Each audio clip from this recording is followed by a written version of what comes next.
Part 3. Luna's Story. Part 3. 1. The Trunk. For a moment, she held her breath, and then found she'd forgotten how to let it out. Her name burnt into the dark lid, and beside it, her brother's. Her hands shook. They wanted two things at once, to open the tiny trunk and to shove it away into the dark. She held herself still instead, waiting for the feeling to quiet, waiting a long time. Eventually, carefully, as if it might wake, she closed it.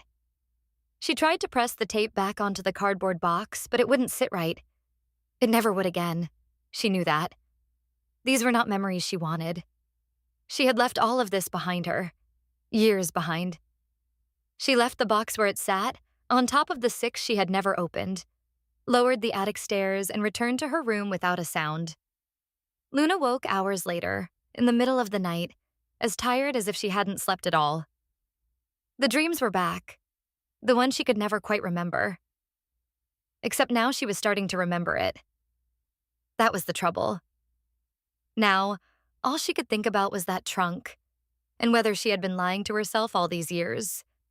She had spoken to no one about her brothers. Not once. Her parents had begged her to tell them what she knew. The police had come and gone for days. Search and rescue spent weeks combing the fields and the forest around their old home in Otago. They searched the river, the one that leaped and crashed against its banks like it was trying to escape. They trawled its dark bottom. They found nothing, because there was nothing there to find. Luna did not speak a single word for 3 years. Her parents stopped talking to each other and then separated. Her mother back to Japan, her father to Hong Kong. The divorce had taken 8 more years to arrive, but as Uncle Mike said, it had been coming all along.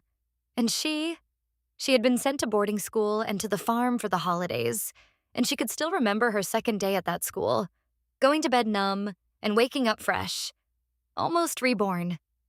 In the weeks and months that followed, she had remade herself, piece by careful piece. Friends, hockey, good marks. By year 11, she knew she wanted to be a doctor. And now here she was, full circle, back at the beginning, because someone had sent the trunk back to her, not her father. She knew his hand, someone at the old house, someone who knew her name and her brother's names and knew exactly where to find her. And the door to everything she had left behind was upstairs, too. The last month. The final weeks of the summer holidays sped by, and Luna let them. Lambing, shearing, dagging. 6 days picking rocks from a new pasture that devoured what was left of her freedom. On a high note, Uncle Mike finally trusted her to drive the tractor alone, though it meant a week in the noisy cab cutting grass, with only music and audiobooks for company. She felt at home. She worked hard at feeling it. The weekend before she returned to school, the cousins came back, with Charlie and Michael in tow. Luna tried to get everything done before they arrived, but one of the dogs fell from the back of the four-wheeler, and Luna went with Uncle Mike to the vet, holding Rose on her lap the whole way. An hour there. 2 hours waiting. And then Rose was back on her lap in a drugged sleep, legs splinted, warm and heavy as a sack of grain. Uncle Mike talked through his plans for the autumn as they sped down the gravel road home. He always had plans. Luna loved to listen. When they finally pulled in, it was late evening, well past their regular supper time. Uncle Mike laid Rose in the bed prepared for her on the stoop. They took off their shoes and quietly went their separate ways to wash off the day. But something had felt strange as they'd come up the drive, and the feeling grew as she climbed the stairs. She told herself it was just the shock of the day, the sound of Rose falling, the old dog down in the gravel and in pain. But as she showered, as she started to dry her hair, the feeling kept deepening. An old feeling. An old feeling with deep roots, excitement, and something tugging at her, tugging from somewhere she had bricked over years ago. Luna's mouth went dry. She broke out in a sudden sweat. She put down the hairdryer, walked to her room, and picked up her flashlight. She knew. She just knew. 3. The attic. She pulled the attic stairs down slowly, muffling the click as they locked into place. She climbed deliberately, one silent rung at a time, and before her head crested the floor, she pressed a towel over her nose and mouth. Her mother's allergy. She did not need a fit of sneezing. Not now. The boys would have been up here. Of course they would. Looking for the toys. Uncle Mike would have brought the big toy box down himself if he'd been home. But with him or without him, the toys always came down. Ducking under the rafters, Luna walked straight past the open box of toys, all the way to the far northern end of the attic. To her boxes, she had known. All the way up the stairs, she had known. But she had let herself hope she was wrong. There was the cardboard box. On the floor, open, empty. The trunk itself lay beside it. But the dark wooden box, the one so carefully crafted to rest inside it, was gone. She could see exactly how it had happened. The boys had come straight up, dug through the board games, the Lego, the rest. And then one of them had spotted the unfamiliar box sitting on the stack at the far end of the attic. And they knew, didn't they, that interesting things were stored up here. That sometimes new toys arrived. They'd have been surprised how heavy it was. Maybe they dropped it, lowering it to the floor. They'd have opened it and found the strange old trunk inside. A trunk with no hinges of brass, no lock of steel, not one piece of metal anywhere in it. Wood fitted to wood, pegged and curved, and 3 names burnt into the lid. But hadn't it been locked? It had been locked for 8 years. No. Luna went cold. Her touch weeks ago must have been enough to release the latches. After that, the lid would have swung up and back, effortlessly. And the black and silver box inside would not have slowed their curiosity for a second. So, then what? They must have carried it downstairs with the Monopoly and the Lego. Should she go now? Take it back? Bury it out by the compost pile? The boys would be asleep by now, and maybe they hadn't even opened it. Despite the sick flutter in her stomach, she almost laughed at that. No, Charlie and Michael had definitely opened it, but nothing would happen. She was being silly. The problem, the real problem, was that she no longer trusted her own memories. She had been so young. Some of it was so strange. It was all a mishmash of dreams. Just to be sure, she told herself. Just to be sure. She climbed down from the attic and let the flashlight guide her to the boys' room. Chair 4. The boys' room. Their door was open. 2 nightlights, a blue bear and an orange one, glowed at the foot of the bunk beds their grandfather had built them. Everything was ready for bed. Luna searched the floor, carefully, silently, stepping between the toys. Lego spilled out of its huge yellow tub across the carpet. The boys were always made to clean up before bed, so not quite ready for bed. Yet. She couldn't see the box anywhere. But instinct drew her eyes to the gap beneath the bottom bunk, and there it was. She slid it out without a sound. Open. Empty. Inside lay the wooden mold. Empty, too. A hollow pressed into the wood in the shape of a strange little figure. She blinked twice, and she knew. She knew what it was. She had spent 8 years unknowing. She looked around the room, and then to the window, open. Only a few finger widths. It was enough. She had to catch it. It had to go back in the box. This needed to stay in the past. All of it. Everything. In the past where she had buried it. She fetched her boots and her bag, thinking fast. Flashlight in the bag. Not for the search, but for the long walk home after. If there was a walk home after. Where would it go? They were hundreds of kilometers from Otago. Hundreds of kilometers from the only bridge she knew. There was one way to find out. She went back to the trunk. There, next to the mold, sat a small cushion, with 3 long iron needles pushed through it. She took the whole cushion. She might need them all. Chapter 5. The kitchen. Luna walked straight to the kitchen. It was late, but the boys were watching TV in the living room. Aunt Jan was setting the table, and through the window came the smell of Uncle Mike's work at the barbecue. A late summer evening. Everything ordinary. "You all right, Luna?" Aunt Jan asked without looking up. "It's getting late. You must be hungry. There are crackers and cheese if you're hungry before supper." "Thanks, but I have to take care of something first."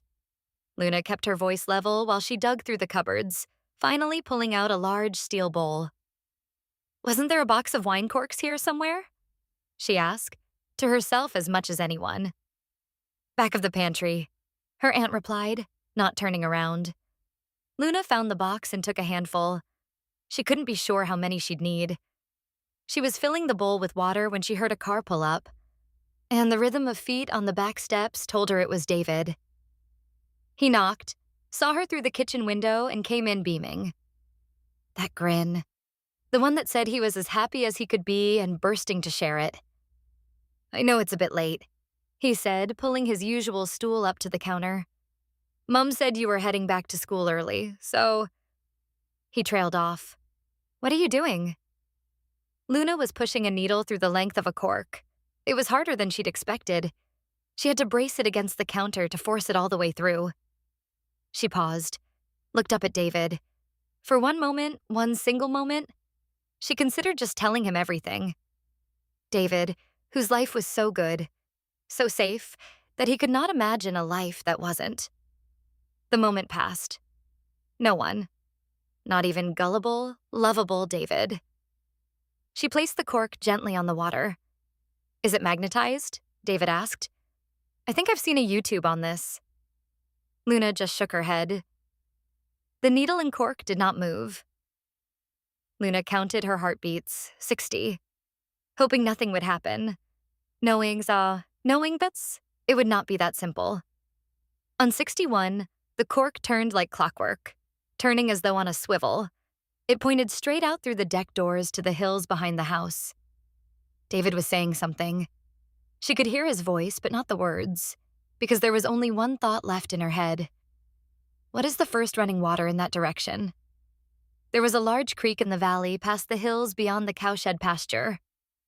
Uncle Mike called it Possum's Rivulet, the one she'd taken the little cousins down to play in last summer. Is that where it went? She knew what she had to do. She knew where it had gone. Maybe she could still catch it. Put it back in the box, back in the past. Titam. The hill. Luna dumped out the water. She grabbed her school bag from its hook by the door and tipped her books out in a heap on the floor. In went the wet bowl. A jumper, a hat, the flashlight. The needle and its two brothers went into the front pouch, where she could reach them fast. Without a word, she took her hiking boots from the shoebox and stepped out onto the back deck. She didn't notice David following. She didn't hear him at all. Not until she stopped at the top of the hill behind the house and heard him struggling up the slope after her. "What are you doing?" she demanded, watching him climb. "I didn't ask you to come." "It's late." He caught up, hands on knees, chest heaving. "Where are you going?" "I have to take care of something." She turned and started down the other side without waiting. She took long, hopping strides through the tussock, scanning the valley below for any sign, any flicker. The full moon had crested the hills ahead of her. Enough light to trace the outline of the land, but none of it. Not one ray reached down into the trees at the bottom of the valley. The bush just sat there, a held breath, waiting. "Just hold on," David called from the hilltop behind her. "Go back to the house," Luna called, not turning around. "I'll be back as soon as I'm done." She sped up as her certainty hardened. It would need a bridge. It would stop at the water's edge. It would not cross without a proper bridge. She could end this before it started. If she was fast enough, the tall damp grass became brush. Brush became saplings. And then the night sky vanished overhead and she was inside the bush. The dense semi-tropical forests that clung to the steep valleys of the old farms of the North Island. The dark in here was different. Older. She stumbled, swung her pack around, knelt to dig for the flashlight, and heard David crashing down the hill behind her. He ran straight past, 10 strides to her left, and never saw her. Moving with purpose, moving like a boy who had seen something. Before her hand found the flashlight. A flicker of light, off to the left. Her whole body went still. It had a light. It was the first one. The very first. The one made to be a nightlight. For the brother who had been so afraid of the dark. 7. The bridge. David had seen it too. He slowed and stepped carefully past the young trees that lined the streamlet, Luna almost yelled for him to stop. She swallowed it. She could not risk spooking the little toy. She was close now. So close. She followed, weaving and ducking toward the light, and beneath her own breathing came the sound of water. Another flicker ahead, and the water grew clear and loud. Not the leaping, crashing river of her distant home, but more than a stream. How would it know to come here? The thought arrived cold. How many needles had there been? If it had taken one, could it use it? And if there was a bridge here, could there be one? This far north? This close to the farm? To the one place that had always been safe? She expected to hear David bashing through the branches, calling her name. She heard nothing. No sign of him at all. The bush parted at the stream, a few meters of broad moonlit water. She reached the edge with a quiet, cold splash, both boots filled with water. She cursed silently and scanned the stream, up and down, but the water bent away to the right, and the dark took the rest. She drew a breath. "David," she whispered, "stay there." He didn't seem to hear her. She could see him now, moving quietly along the water's edge, his whole attention fixed on something ahead of him in the shallows, something she couldn't see yet. She crept along the bank in the dark, leaving her light off, trusting the moon's reflection on the water. One careful step, another. At the bend, she saw what she had feared. A tree, fallen across the water. A bridge. And the memories she had held back for more than 8 years came up through her all at once. Another fallen tree, over darker, faster water, at the bottom of the long green lawns. 2 small figures ahead of her in the dusk. And while she stood drowning in it, a small flickering shape leapt up onto the log from her side of the stream. It paused, swung its tiny light left, then right, then pointed it directly at her. The impossibly bright little beam held her pinned for 3 shuddering beats of her heart. It sees me. It remembers me. And then swung away, back along the fallen tree. A moment later, it was hopping across, nimble, sure, leaping the dead branches one by one until it reached the other side. There it stopped, as if considering. Luna stood helpless on the bank, hoping 2 things at once with equal force: that it would turn back, and that it would take the leap home. One more heartbeat. It leapt, and it was gone. The flood broke over her then. Everything she had held back for years, all at once: joy, exploration, mystery, fear, tragedy. And through all of it, swaying on the log in the moonlight, putting one foot carefully in front of the other, was David. Her breath was simply gone. She needed him to stop, to turn around, to slip even, to fall in the cold water and be safe. Instead, she watched him take the last 2 careful steps, glance back at her once, just once, with that boyish grin as though it was a game, and hop down onto the far bank, and disappear. Shocked, but not surprised. That was the terrible part. Her voice came back 1 second too late. "David!" But of course, he was a child at heart. He always had been.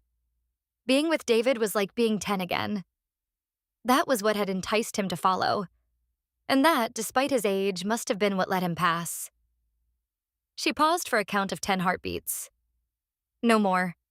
It was her fault. Again. Her fault. Again. But this time, she could do something about it. She opened her pack and drew out one of the long iron needles. Pointing it ahead of her like a tiny rapier, she mounted the old log and started across. She had no idea if it would work, just the scrap of memory to lean on, but she had to try. By the middle of the log, she felt it growing thicker. The wall. Thin at first, flexible, invisible, softly pressing back against her, trying to keep her out. Out. You have too many years, you no longer believe in dreams. And she pushed the needle ahead of her and felt it suddenly puncture, like a pin through a great stretched sheet. And she forced her way through the tear, hand over hand, to the end of the log. At the end, she stopped and looked back for an instant. The riverbank she had come from was already far away, already blurred, like something seen through years, not meters. I will come home, she thought. And this time I will bring them all with me. She pushed her hands through the hole, then her head, and she fell forward off the log toward the opposite bank, but she never hit the scrub and stones of Riverbank. She was gone. Gone from the river, gone from the land, gone from the world of men.